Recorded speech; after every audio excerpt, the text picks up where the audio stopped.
In this video, we will discuss the renal handling of calcium.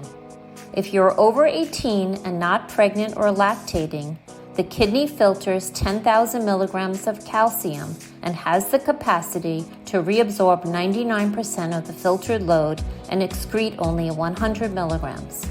Ultrafilterable calcium is non-protein bound and is made up of ionized calcium or calcium complex to ions.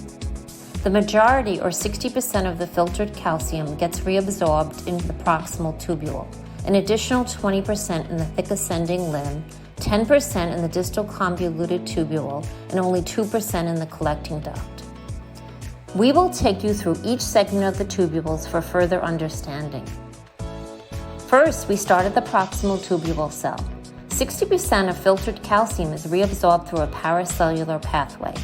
Calcium mainly gets absorbed with sodium and water through solvent drag. When you absorb sodium and water, you reabsorb calcium along with it. So if you're volume depleted and you're reabsorbing salt and water, you are going to reabsorb more calcium. The treatment of hypercalcemia is normal saline to prevent volume depletion and therefore the proximal reabsorption of calcium and sodium. A small component of active transcellular transport of calcium occurs here under the regulation of parathyroid hormone and calcitonin. This accounts for only 10% of total proximal tubule calcium reabsorption. Thick ascending limb. This is the thick ascending limb of the loop of Henle. This is where furosemide works. Furosemide competes with the chloride component of the NKCC2 channel, sodium potassium 2 chloride channel. If furosemide was not present, normally sodium 2 chloride and potassium enters the cell. The sodium and chloride gets extruded over the basolateral membrane by these pumps, the sodium potassium ATPase and the chloride channel. The potassium gets kicked back out into the tubule lumen through this renal adder medullary potassium channel, also known as ROM-K. This creates a positive lumen charge. This positive charge is the driving force for calcium and magnesium reabsorption through the tight junction regulated by claudins 14, 16, and 19.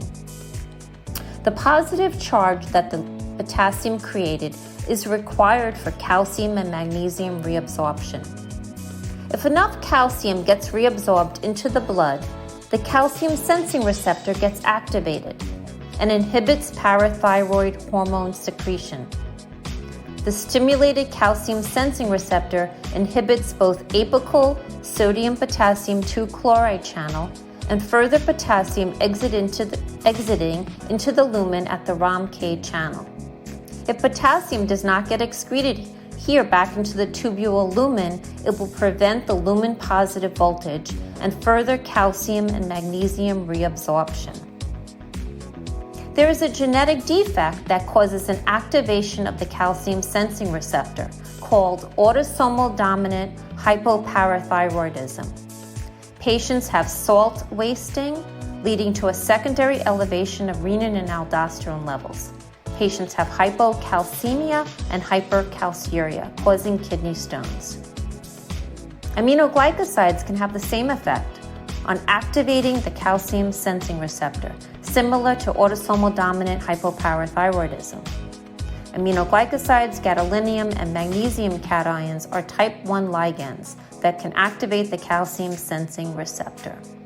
Type 2 ligands or agonists are calcium independent, such as calcimimetics. They make the calcium sensing receptor and parathyroid hormone more sensitive to lower levels of calcium. On the other hand, when there is an inactivation of the calcium sensing receptor, you continue to excrete luminal potassium, and therefore you continue to reabsorb calcium and develop hypercalcemia. Urinary calcium levels will be low, so there's no risk for kidney stones. Your parathyroid levels will remain elevated. Patients will have hypercalcemia and hypocalciuria. This is the syndrome of FHH, familial hypocalciuric hypercalcemia. The genetic defect is an inactivated mutation of the calcium sensing receptor. You differentiate FHH from hyperparathyroidism by a low urinary calcium or by genetic testing for FHH. Lithium has the same effect on the calcium sensing receptor as FHH. It raises the threshold for when the calcium sensing receptor will be activated. It takes a much higher calcium level to activate the calcium sensing receptor in patients taking lithium. Patients on lithium can develop hypercalcemia and hyperparathyroidism due to the inactivation of the calcium sensing receptor. Patients are not at risk for kidney stones since they have hypocalciuria. It's important to mention the role of the paracellular tight junction proteins, claudins 14, 16, and 19, in regulating calcium. Claudins 16 and 19 are responsible for forming the paracellular cation channel for calcium to pass. Mutations in claudins 16 and 19 lead to the reduced ability for paracellular reabsorption of calcium and magnesium and cause familial hypomagnesiemic nephrocalcinosis. These patients have hypomagnesemia and calcium-based kidney stones. Claudin 14 expression at the tight junction is regulated by parathyroid hormone and the calcium sensing receptor. Claudin 14 interacts in an inhibitory fashion on claudin 16 and disrupts calcium paracellular transport when calcium levels are high. The distal convoluted tubule.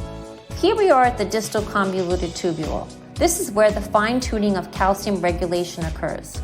Calcium transport in the distal convoluted tubule is transcellular and occurs against its electrochemical gradient. The urinary lumen here is negative. Once calcium enters through the TRPV5 channel, it takes the cal-binding shuttle across the basolateral membrane and it gets extruded via the sodium-calcium exchanger or the calcium ATPase. TRPV5 channel activity is upregulated by parathyroid hormone, vitamin D, estrogen, and clotho. Alkalemia also increases TRPV5 activity. TRPV5 calcium channel is the gatekeeper of active calcium transport. The distal convoluted tubule is also where thiazides work. So far in the proximal tubule cell and in the loop of Henle, calcium reabsorption occurred in parallel with sodium reabsorption. In the distal convoluted tubule, calcium reabsorption is independent of sodium. Thiazides block the sodium chloride symporter and increase calcium reabsorption by several mechanisms. Thiazides increase the basolateral uptake of calcium by the sodium-calcium exchanger and increase luminal calcium reabsorption. Thiazides also increase proximal tubule reabsorption of calcium by causing a mild volume depletion. Because thiazides decrease urinary calcium, they are ideal for patients who produce calcium-based kidney stones. The collecting duct. A small amount of calcium reabsorption occurs at the collecting duct. Calcium reabsorption at the collecting duct depends on the luminal charge. If the urinary lumen is negative, there actually can be calcium secretion. Calcium is known to impair renal concentrating ability. Activation of the calcium sensing receptor in the collecting duct can impair aquaporin II insertion and the ability to reabsorb water. So what does the kidney do on a minute-to-minute basis to help us with our calcium levels? If you have a decreased calcium level, your calcium sensing receptor becomes inactivated. It causes an increase in your parathyroid hormone release. Paracellular calcium reabsorption increases in the thick ascending limb of the loop of Henle. Parathyroid hormone also increases TRPV5 active calcium reabsorption in the distal convoluted tubule. So if your calcium level is low, within minutes you reabsorb calcium in these two segments of your tubules, and serum calcium levels starts to normalize.